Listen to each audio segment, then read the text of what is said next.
Bon, c'est parti pour Sonic Frontiers. Alors, je vous ai raconté mes débuts avec ce jeu? Oui, bien sûr que oui, vu que vous regardez tous mes lives assidûment, donc pas besoin de vous... D'accord, j'ai compris, j'explique. J'ai précommandé le jeu sur Switch auprès de Micromania, le jeu est sorti le 8 novembre, or ce jour-là, je n'ai reçu aucune confirmation d'arrivée du jeu. Je me suis donc présenté au magasin après le boulot pour vérifier si tout se passait bien comme prévu, et la surprise! Diantre! Palsambleu, bleu, stupéfiant, incroyable! Vas-y, accouche! Le jeu n'était pas arrivé alors que je l'avais précommandé. Bon, pas grave, j'y retourne le lendemain, je récupère le jeu et le steelbook, la fameuse boîte métallique offerte pour ceux qui ont précommandé le jeu, et je vous laisse admirer cette merveille. Voilà. Un support CD. Pour un jeu Switch. Sans commentaire. Le jeu en lui-même, il a le mérite de changer. Le dernier vrai Sonic en date ayant été la catastrophe Sonic Forces, Frontiers ne pouvait être que meilleur. Pas compliqué en même temps. On commence ce jeu avec un Sonic se baladant dans des plaines qui sont... Ils ont fait un portage de Death Stranding sur Switch? Je suis de mauvaise foi, en vérité on commence directement dans ce qu'on appelle le cyberespace, là où nous avons des niveaux classiques. En l'occurrence, petit clin d'œil habituel avec Green Hill Zone faisant office de premier niveau, on récupère des rings par-ci, par-là et c'est marrant, le niveau me rappelle quelque chose.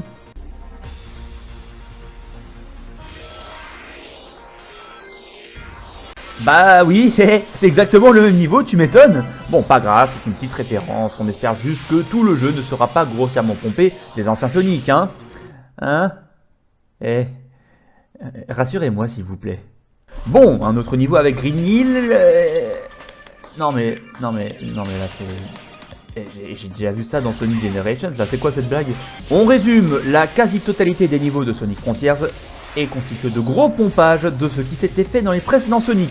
Très peu d'originalité dans le level design, principalement, et seuls les décors changent.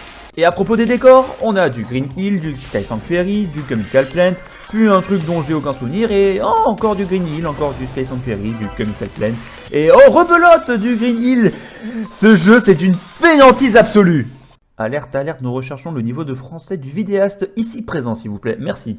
Pour revenir sur le concept même du jeu sans être dans une mauvaise foi absolue, Sonic arrive dans une zone verte, ici en l'occurrence une plaine à la Death Stranding. On retrouvera plusieurs autres zones au fur et à mesure que l'on avancera dans le jeu, mais pas question de vous dire combien ni comment, risque de spoil, machin tout ça.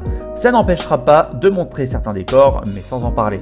Dans une zone, on aura de nombreuses choses à faire, l'objectif est de récupérer les Chaos Emerald pour parvenir à battre le boss de la zone.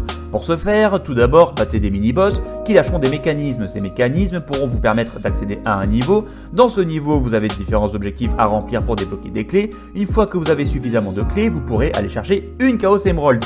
Dans d'autres cas, vous pourrez aussi récupérer une émeraude avec certains mini-jeux obligatoires. Et oh bon sang, la célébration quoi. Pouh! J'aime beaucoup le concept de la zone qui se découvre peu à peu à nous. La carte est erronée au début, mais se débloque petit à petit grâce à certains mécanismes, certaines énigmes. Ce n'est pas une simple activation de carte à la Breath of the Wild. Même si les activités en question ne passent pas trois pattes à un canard, c'est toujours appréciable que nos ménages soient sollicités. Je préfère largement rester dans cet environnement ouvert et atypique, qui a le mérite de proposer une certaine liberté de gameplay, que dans les niveaux classiques, puisque ceux-ci sont complètement repompés dans anciens Sonic, et se ressemblent tous. Ça n'empêche en rien de critiquer ces open world, très perfectibles également.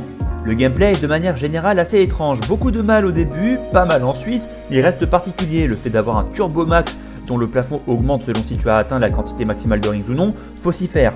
Idem pour le système de combo et autres manipulations à faire pour les phases de combat contre les ennemis. Dans ma tête, ça sonne toujours pas cohérent. Parce que ta tête est cohérente peut-être. C'est quoi cette méchanceté gratuite? Je t'ai rien demandé moi. J'ai un peu de mal avec la gestion des sauts, mais je ne la trouve pas problématique. Le jeu est rapide, aucun problème. Les combats de boss sont par contre franchement top. Celui de fin de la première zone surclasse largement le boss final de plein d'autres Sonic. Largement. Cependant, la caméra est clairement pas optimale et la transition entre le monde ouvert et certaines parties en 2D est assez hasardeuse. Franchement dommage. Je vous laisse quelques secondes pour souffler. Franchement cadeau. Non, mais je sais, hein, c'est pas moi le problème, ni ma voix époustouflante, encore moins mon charisme. Je sais que visuellement, ça pique. Bon. Prêt à reprendre ? Sonic Frontiers est d'une laideur comme rarement vue. C'est moins catastrophique sur PlayStation 5, mais le jeu est quand même extrêmement moche. Les décors sont mal foutus, la distance d'affichage frise le néant, et les textures bug, c'est n'importe quoi. Dans mon live, j'avais comparé Sonic Frontiers avec Sonic Generations, sorti 11 ans plus tôt sur PS3, c'est-à-dire il y a 2 générations déjà. Pour aller encore plus loin, même Sonic Unleashed, sorti en 2008 sur PlayStation 3, était plus beau. Là par contre c'est grave. Niveau sonore, beaucoup ont adoré la bande-son, les musiques dans les niveaux et dans les combats de boss. Donc, unpopular opinion à venir, j'ai franchement pas aimé. La techno là c'est plus possible, ça va 2 minutes. J'ai laissé le bénéfice du doute à la fin du premier Green Hill, puis la musique calme de la zone ouverte m'a clairement conquis, mais j'ai rapidement déchanté dès le niveau dans Sky Sanctuary. De manière générale, je trouve Sonic Frontiers très fatigué. Il faut 16 heures pour le finir, mais 16 heures qui sont longues. J'ai cru que je n'allais jamais en voir la fin. Le jeu n'a jamais été développé à fond, j'ai l'impression, les musiques se ressemblent toutes, le gameplay est mou, les doublages aussi, alors que c'est la même équipe que d'habitude. Il n'y a eu aucun effort sur l'originalité des décors ou du level design des niveaux. Non, franchement, c'est dommage. Le seul point positif de Sonic Frontiers est qu'il apporte cet aspect open world assez intéressant à découvrir. Le reste est très grossier, voire bâclé. Quel gâchis!